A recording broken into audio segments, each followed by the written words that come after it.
はい、こんにちは。今回は最新364話に関連して、グリフィスと月下の少年についてさらに深く考察していきたいと思います。最新話に明かされた一番の秘密といえば、やはり少年とグリフィスが一体だったということですね。今後の展開にも大きく関わってくることですので、考察を深めていきたいと思います。それでは行ってみましょう。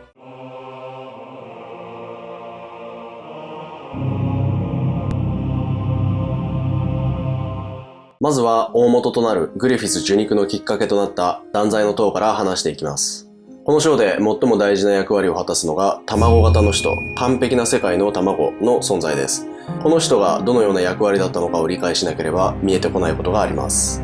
彼は物心つく前から断罪の塔の下のゴミ溜めで動物と共に暮らし、世間との関わりを持たないまま成長しました。初めて世間との関わりを持った時、世間から彼は化け物扱いをされて拒絶されます。この時の彼の姿から想像するに、いわゆるセムシ、病名としては脊柱口腕症ではないかと思います。ディズニー映画ノートルダムの鐘の主人公カジモドのような見た目だったのではと考察しています。卵型の人という外見にもつながってきますしね。世界から拒絶された彼は深い穴を掘って逃げ隠れるように暮らしますが、その穴が付近の住民の墓穴になってしまったため、死体に埋もれるようにして彼は息を引き取ろうとします。そして発動するベヘリット。ショックが起こります。5人のゴッドハンドが現れるので、グリフィスがゴッドハンドになった後だと考えられます。ゴッドハンドはまず彼に知恵を与え、世界がどのようになっているのかを教えます。世界は絶望に満ちていて、自分は暗い穴の底で何者でもないまま朽ちていくことに気づいた彼は慟哭し、彼自身も含めた自分を囲むこの世界と引き換えに完璧な世界を生むことを望み、完璧な世界の卵として使徒となります。生贄に自分自身が入っていることがミソで、彼の下には烙印があり、模擬色では断罪の塔一体、つまり彼にとっての世界に生贄の烙印が浮かびます。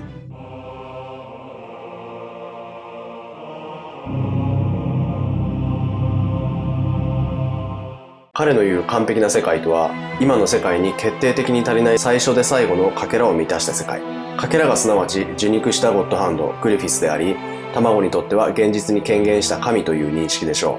う。完璧な世界の卵の命が尽きるとき、グリフィスが受肉するということなのですが、ここで問題になってくるのが、グリフィスのよりしろとしてヨーマが必要だったのか否か。ヨーマがグリフィス受肉前に完璧な世界の卵の中に取り込まれたのはただの偶然という考察もあるのですが、僕はそうは思っていなくて、そもそも卵はグリフィスが受肉すること自体を知らず、どのようにして彼の望む完璧な世界が現れるのかまでは認識していなかったのではないかと考えます。つまり受肉のためにはヨーマの存在は不可欠であり、偶然を装って卵の中にヨーマは取り込められますが、これは全て因果の流れで決まっていたことなのでしょう。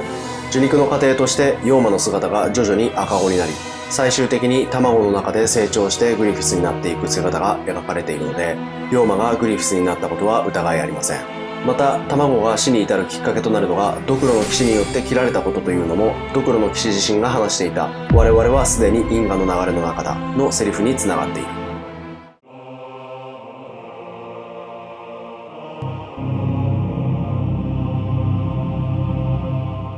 しかしそう考えてみると、364話でグリフィス自身が話していたように、満月の間は人間的な感情が戻ってくるということで、ヨーマをよりしろにして受肉したグリフィスは、ゴッドハンドのように完全に人間的な感情から解放されているわけではありません。その点でグリフィスはゴッドハンドとしては不完全なのであるとも言えます。よりしろになったヨーマが生まれるきっかけとなったのは、そもそも食の場においてグリフィスがキャスカを犯したからです。受肉した存在として完全ではないグリフィスを作った原因は彼自身なんですね。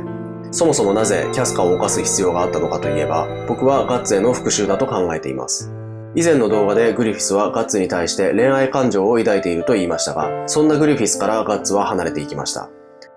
ただ、キャスカが化け物たちに殺されるのを放っておくこともできたのに、グリフィスはわざわざガッツの目の前で犯しています。自分を裏切った報いとして、ガッツにとって一番大切なものを凌辱することで、ガッツに対する復讐をしています。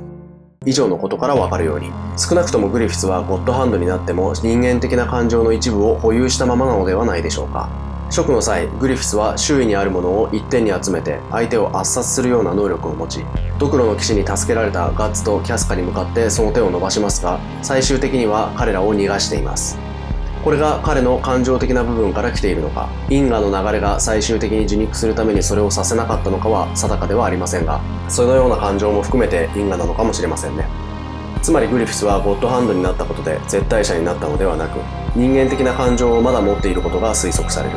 そのゴッドハンドとしての不完全性が受肉するためのよりしろとなり、それが受肉後のグリフィスの力を月下の少年という形で分散させることになっているのではないか。つまり受肉した後も彼はそもそもの彼自身の感情に振り回されているというのが僕の考察です。そして今後の展開として考えられることは、グリフィスがその不完全性を消しにかかるのではないかという予想をしています。初期からガッツとキャスカが逃れた後、ユービックが面白いと言っているように、決まった法則が繰り返されているようで、ゴッドハンドでも予測がつかないことは起こり、その得意点によって因果は円環ではなく次の次元にシフトしていく。つまりそれがフローラの言う螺旋ということなのでしょう。